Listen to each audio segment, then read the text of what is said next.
E aí, galera que tá ligada aqui na Stay Rock Brasil, beleza? Fábio aqui, diretamente com dois convidados ultra especiais, Hannes e Anna, da banda finlandesa Shiraz Lane. Guys, how you doing? Doing very, very, very well. Thanks for asking. How you doing? Well, Huh? ups and downs, I mean, you know how it is these days. That's life in general. That's the way it goes. You have to get down so that you can get up. Hope so, Hannes. I mean, like last year, you guys know how the whole thing was. Like, all this ups and downs, no shows. For us journalists, and just do interviews like this. Yeah. Well, it is what it is. I think this will bring a new renaissance of music, live music. It will be appreciated in a completely different way. I hope. Believe as well. Because there's no other way, I think. Yeah, and people have lots of time to record some new material. I work on soon, so I think after this is over, I think we're gonna have like many of great albums, because musicians have nothing else to do than do new music. Oh. It's true. Guys, I want to go back, like, to the beginning of the whole Shiraz Lane. Mhm. Number one, how you guys got the name Shiraz Lane, and how long ago you guys started the band? Well, we started like 2009, I guess, Mhm. because me and Hannes, we've known each other since a very young age. Yeah, 20 years ago is when we met. Yeah, like Even more, actually. yeah, I think it was 1999 or something. So we grew up together. We were best friends back then, and we still are. But ever since we were kids, we were hanging around doing all those normal kid stuff. And when we grew up, I started playing drums. Hannah started to sing. We were maybe 15, 16. We decided we want to form a band, and that's how we did it. I think 2009. Mickey joined pretty soon, and we started there. Yeah. So it's been a long time. Yeah, that's pretty much it in a nutshell. Of course, there's so much more, but yeah, in a short way to put it. Time's too short to tell everything. Yeah. That's And good. and because I mean, as far as I know, Finland is very well known for like death metal, thrash metal, heavy metal, more into this death black metal stuff. But rock and roll, I mean, as far as I know, I don't. You guys are the only like real rock band coming out of Finland. Yeah. Well, when you think about the country as Finland and what we have to struggle with, which is the darkness of autumn and winter, there's that's a very natural reaction to that. So that this kind of music comes from here. Also, lots of Finnish are a bunch of drunks. So also It's that's true. I work with some Finnish Kentucky, before I know. your mic, it sounds the same. Like us, though. Yeah. Yeah. So for us personally, why we chose rock, well, we didn't choose it. Rock chose us. Everything comes down to blues, and everything comes down to what you feel in your heart and in your soul. And it's just our way of expressing it. And the same goes to the way we write our music, and what our sound is going to be like in the future. Everything evolves, everything goes forward as it's supposed to go. Like, you don't want to sound the same as you did on the last record and stuff like that. So yeah. And about the name Shiraz Lane, how did you guys came up with this name? Because it sounds like a wine or something. Yeah, it had a lot to do with wine. Me, Anna, and Mickey, we were at our first rehearsal space. It was Vappu. What the fuck is that in? Like May Day. Yeah, May Day. We had a party for May. Yeah, the three of us. Sort of thing. Yeah, so, and at this point we were underage, so we didn't really have lots to drink, but Mickey, on the other hand, had lots to drink, and of course he shared with us because he's polite and nice. And so then we got hammered, and we were thinking about different kind of names, and we were drinking Shiraz, red wine, and I love red wine, as I could say. Anna and Mickey. So then we just thought, damn, Shiraz, that's epic. And then we were thinking about Shiraz Lane, that sounds cool, and that might actually mean something. And then, of course, in our minds, well, especially in my mind, it's the journey through life. It's not all about having rules and regulations. Do this, do this. You are supposed to do what your soul tells you. Just go with the flow. True. And have some wine while you do it. So that's how like you guys became Shiraz Lane, the lane of the whole Shiraz line. We got a name that doesn't sound basic. That's not a very, something that's weird, because we're weird, a bunch of weird dudes. So I mean, the name of the band sounds very curious to me, because I mean, coming from Finland, name of the bands would be like, Apocalyptica, or Culto, Vulto, Luto, and then Shiraz Lane, and you go like. Well, for us personally, we never thought about, well, first of all, countries and all this. We're just a bunch of people living on this planet. And personally, for us, when we think about our music and what we want to do is to get in touch with as many people as we can and play for as many people as we can. So this means get the fuck out of Finland. And that's why we get to come to places like Brazil and meet you guys there. And it's very special to us, as it is special for you guys, of course, to see some Nordic dudes as well. But so Shiraz Lane doesn't sound like a Finnish name, which is very cool, I think, for us as well, because that's what we wanted. It sounds like a band that's supposed to tour Europe and the rest of the world. True. Yeah. I mean, very international. Very international. Like a poetic taste to Shiraz Lane in a way. Yeah. And that's probably why it's like speaks to us, the name. Because our music is not very basic rock and roll. It's not, people call it 80s, they call it whatever they want. We don't give a shit as long as they listen to it. And it speaks to our music style as well, because we combine lots of different elements. Because it's interesting to us, and that's what we want to listen to. It's true. I mean, you guys don't have like a genres.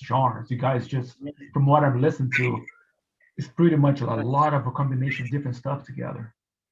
Yeah, exactly. And it's like, that's what you want there. You want everyone to bring on their own influences. And even though of course we started with rock, our first favorite bands were Guns N' Roses and Skid Row and all those bands, but after that you grow up and you start taking influences for other style of music. I love funk. I love like the Red Hot Chili Peppers. I love a Finnish band called Kingston Wall, which is totally different than the basic rock 80s kind of stuff. And that's where you try to draw your influences from, outside the box, and each and every one of us does the same. So then you get kind of many different tastes in the same cocktail of different tastes in music. For me personally, just like Anna said, started with rock. I actually started quite late, but Michael Jackson for me is one of the if not number one. I remember when I saw They Don't Really Care About Us, the music video filmed in Brazil. I was like, one day I want to be there. And guess what? Dreams come true. That's the way there. It's very cool, and that's like, this is the way it's supposed to go. You hear every single person in the band. No, I mean, the way it's good that like each of you guys in the band have like different influence, coming from different music backgrounds. So now I understand even better why Shiraz Lane has this sound like, like not rock and roll, like, but very open, let's say. Yeah. And we're not afraid to try out these things and just, because like Anna said, it started with rock, and then later on we started thinking about, okay, which were the bands that these bands listened to? What were their influences? And that's when you go down that rabbit hole, it's super interesting to see that everything goes back to the same kind of bands and same styles, at least with pretty much like what a stretchy marketing. And guys, I saw like some video of you guys in Brazil. So you guys went 2019, right? I think so. Yeah, November 2019. Yeah. And how did you guys end up in Brazil? Yeah, dude. We were asked to come. Yeah. We don't know. I just remember I told one of our best friends, Ben, who's actually from Brazil, I told him that, dude, one day we're going to go to Brazil and then you're going to come with us. And then it just happened like 3 months later. Then I told him, then I called him like, dude, we're actually gonna go to Brazil now. You want to come because we're gonna need your help because we knew that without a dude from there with the language and everything, we would have been screwed. Which is why he really helped us out with the language barrier and just it was a blast to get one of our best friends to come with us because it had been a very long time since he'd been in Brazil, and it was very cool because I think at this point we just some of the guys just met him a couple of times, and then suddenly he's with us on a very personal journey to Brazil. And after this, I think the trip there just made us even closer. And the good thing is that, of course, if you're a musician, you need some friends that aren't inside the music industry or music or whatever. But then also you tend up to find the coolest dudes. And Ben is one of these dudes, and he's actually a great bass player and singer and freaking everything. One of the best musicians who's around here. Yeah, every time we get to play with him is freaking awesome. And we're gonna make him see this just so we can tell him that we talk about him. That's awesome. Dude. We love him, man. Yeah. But the trip was awesome. It's like, I don't know how we ended up there, but it was like a dream come true to get there. Yeah. We did 3 shows in basically 3 days. So we had Rio de Janeiro, São Paulo, and Curitiba. Wow, man! Like it was wonderful, and to go there in those places like Rio de Janeiro, to go to Ipanema Beach and Copacabana, see that, see that stuff that you see in movies. It's like, it's weird. It was weird, and like all the shows were great because the audience there is amazing. We can't wait to come back. Then the fact that we also got one day that we just spent the day with our guys, went to like a proper restaurant. Actually went to the restaurant in it was Ipanema Beach. Near Ipanema Beach. Yeah.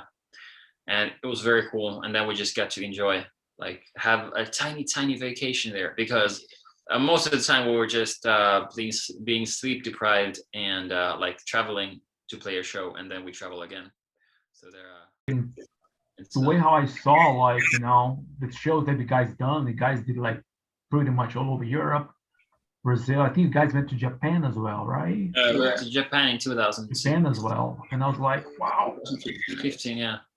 Wow, man, you guys cool. like, to be able to see Tokyo, that was weird. It was very cool. I can imagine. I've never been to Tokyo. I mean, I lived in Asia a long time ago.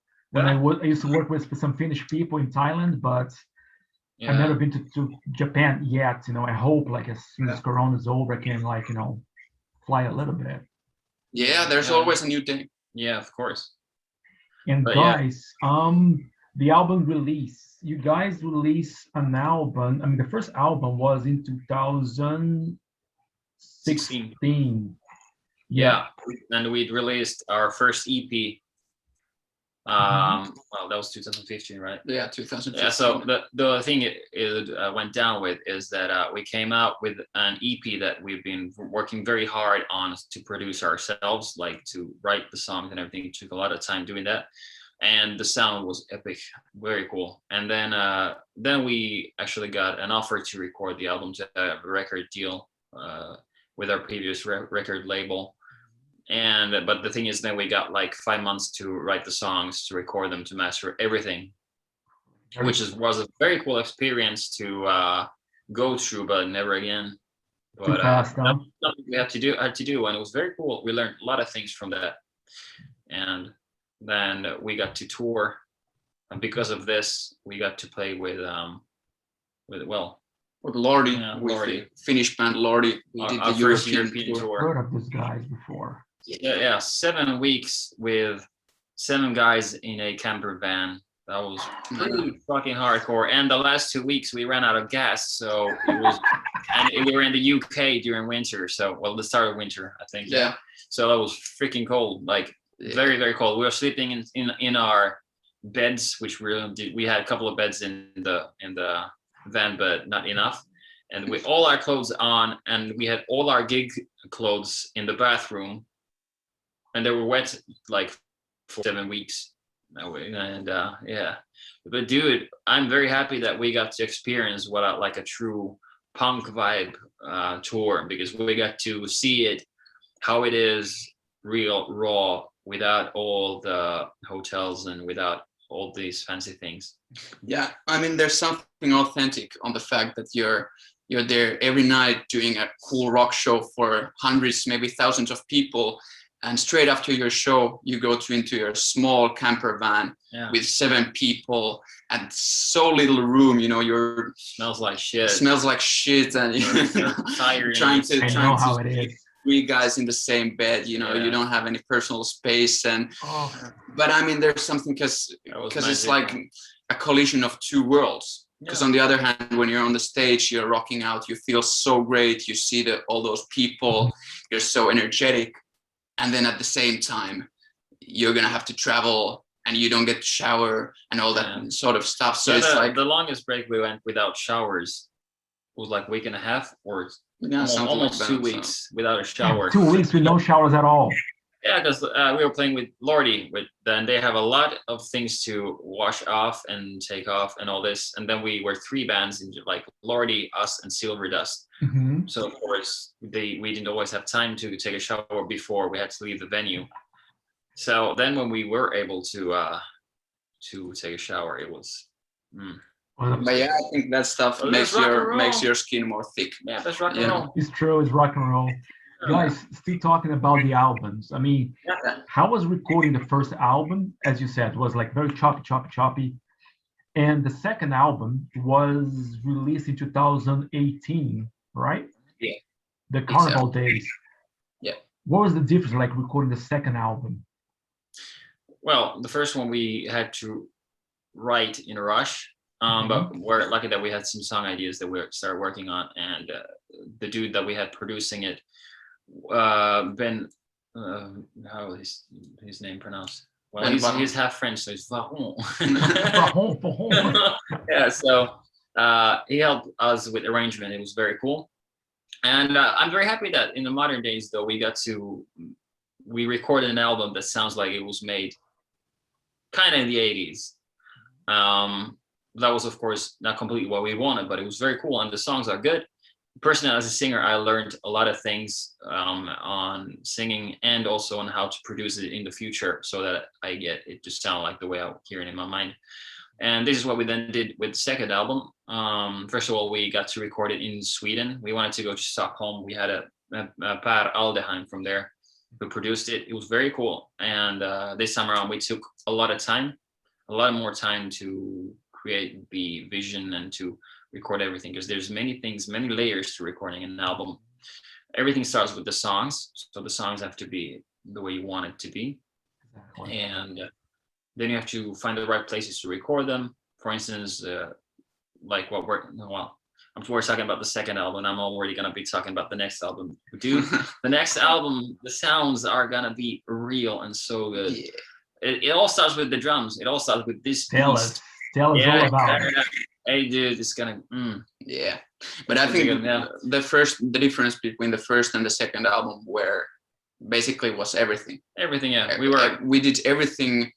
It was more advanced. Yeah, more advanced. It was just we learned so much from recording the previous ones. We learned so much about writing songs, about producing, about touring. Everything you can hear it. The thing about music is that whichever place your soul is in at the moment of recording, that is what you hear. At least that is what you want. True. The people to hear. Nowadays, there's lots of editing and all these things that take away the soul. But that's the whole concept of why through music we are going to be eternal. So everything was pretty much different, like Anna said, with the first and the second album, which is very cool. But you always learn something new. Yeah. So it's like live and learn.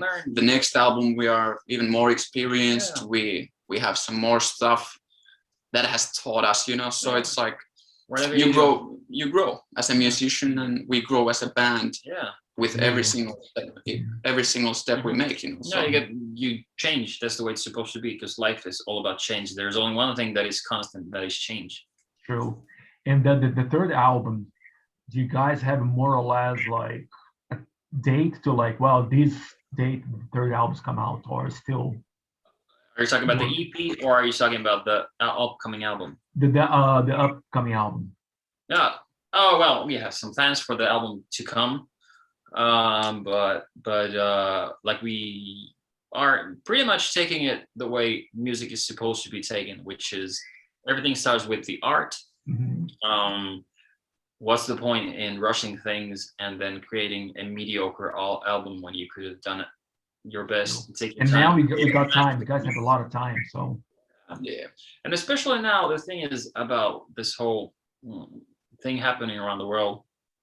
Like Anna said in the beginning of the interview, when people start releasing stuff again, when they're gonna be playing shows, it's gonna be a competition, because that's the way the money men work. It's gonna be a competition, and you have to be the best to succeed.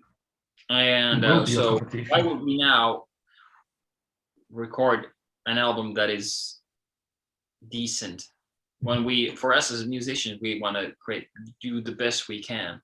There's no time to waste on just creating something and then being like, this should have been different, because we've done this so many times before. Live and learn. Yeah. But now we've learned so many things. Now we want to live. Now we want to, take everything to learn. And plus, you guys got time. I mean, God knows when the shows will come back. Like, the big shows will come back again. So if you guys tell each other, hey, let's take 2 months or 3 months or 6 months to work on the album, still you guys have time, because there's no rush, like, all right, this festival tour. No, you just can sit down in the studio, talk, exactly. And right now we're on the kind of creative mindset at the moment. We are on the like brink of doing the art that we love, and we can do it right now, but we're on the state that we don't know anything about the business side yet, when it will be released or on what form. Right now we're focusing on the art itself. With it, we just know that there are plans, and what we've been saying is that let's start with the music first, and then we'll see everything else. It's the best, it's the most clever thing to do. Yeah, that's the way it's supposed to be, because so all about music, man. And guys, since we're talking about this festivals, these things, well, I'm sure you guys got lots of some festivals on the pipeline as well. But the thing is, how did you guys got into Swiss Rock Cruise? Because I was looking at something else like Shiraz Lane, and at the beginning I was like, Shiraz Lane, and then I started searching because I didn't know at the beginning, how you guys got there. You can tell us. Really easy, actually, it was because we walked out on the Monsters of Rock cruise, because people loved us. The cool thing about the Monsters of Rock cruise was that started from Miami. It was like a boat filled with people loving rock and roll, and people just being nice, people just being there for the music, and they accepted us.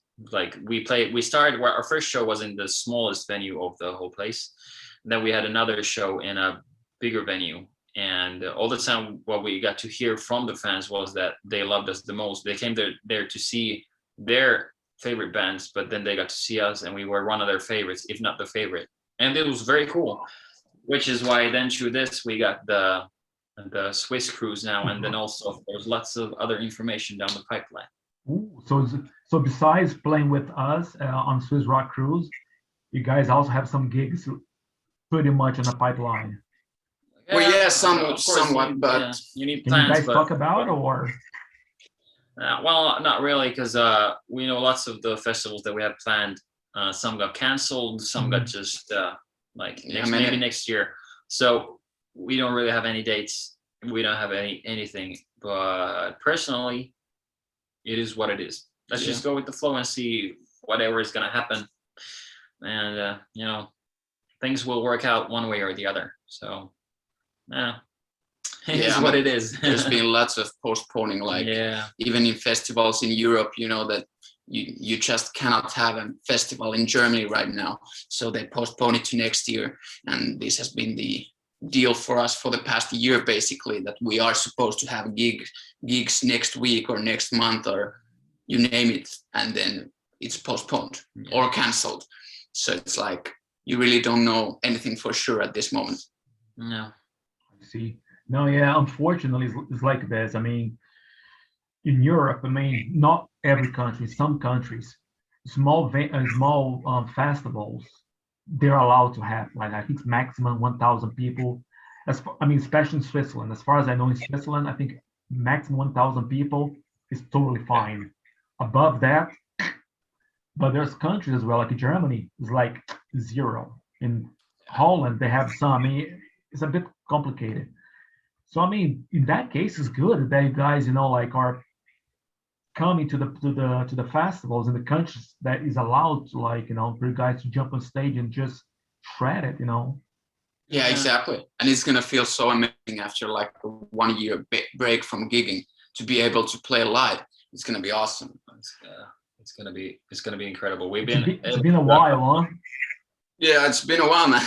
Yeah. But like the energy gets bigger and bigger every day, and you get not frustrated, but you just look so much forward to the fact that it's like an explosion of the energy that has been with you for the past year. That is hopefully gonna explode in Swiss rock, I guess. Oh, it will. It will. I mean, we were working like to make this festival, like, I can also tell, like, here, like in pop every detail, but we're working very hard with Swiss Rock Cruise, with our partners, press partner, everything, like to, like, and I hope, like, everything just goes fine, and then, next year, then following years and stuff. I also saw that you guys play a Wacken Open Air, right? I think it was 2015. Because a friend of mine interviewed you guys, and I was like, "Wow, you guys went to Wacken as well?" Yeah, the first year was crazy, really. We got the EP, and people got very interested, and then like lots of great festivals, lots of great opportunities, and yeah, Wacken was very cool. And Anna, how is Finland, like, concerning a Corona thing, like, shows and or the government, like, are they trying to, like, nothing works, everything's closed, or At this moment, there's nothing happening.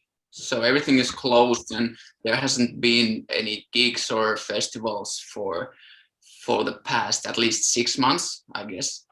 And right now, because we're so close to summer, and Finland is the country of summer festivals, right? So everything happens in summer. And right now we're living in April. So at this moment, pretty much every festival is canceled, and the ones that aren't canceled yet probably will be canceled within a few weeks. So the situation is pretty bad. and what about, like, social thing, like restaurants open, bars open, or nothing? No, bars closed, restaurant closed for now. So we're pretty much stuck on the rehearsing room, but that's fine, I guess. Wow. We just make new music and hang around there with each other, but pretty much nothing happening, no social life, no restaurants, no bars. But you just gonna have to survive and, try to get through this. So it's pretty much like in Germany or in Austria as well, everything's like closed down. I think Switzerland's the only country it's like, a bit open. Thank goodness for that. Wow, man, this is amazing and crazy, actually. But yeah, guys, I mean, I know you guys are kind of busy as well. So, guys, it was a huge, huge, huge pleasure. Number one, meeting you guys and then interviewing you guys, because I've been looking for it, for a long time. But last week we had the problems, with this and that, and then now you guys are here. Now I got all the info about you guys, and for sure I'll see you guys on Swiss Rock Cruise, and maybe Brazil. I mean, if you guys are coming back to Brazil. Yeah, hopefully. That's for sure. Because like, if we think about our career, it's not just now. Whatever happens, no matter what, we're gonna continue playing. So at some point, we're gonna come there for sure. And I know that we have an audience there as well. Sure, so you guys have some fan base there. So yeah. To finish this interview, what is the message to your Brazilian fans? Excuse me, what is the message? Message for Brazilian fans. Message. Yeah, thank you for supporting us. We love Brazil. Brazil has a special place in our hearts because that's actually the first country that ever had a Shiraz Lane street team back in 2015, I guess. So it's like a special place for us. Yeah. We appreciate your support, and we hope to see you guys soon. Yeah, for sure.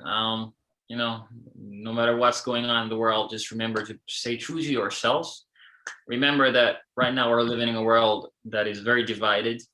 There is this side, there's this side, and there's no such thing. This is something that is created to create a power vacuum, that is created to fool you guys, to not think for yourselves, and to understand that you are unique, you are loved the way you are. So everything will change, things are happening. Just, you know, love and share the light forward, because love will conquer everything. So peace. Yeah, let's stay together. Yeah, stay together, unite.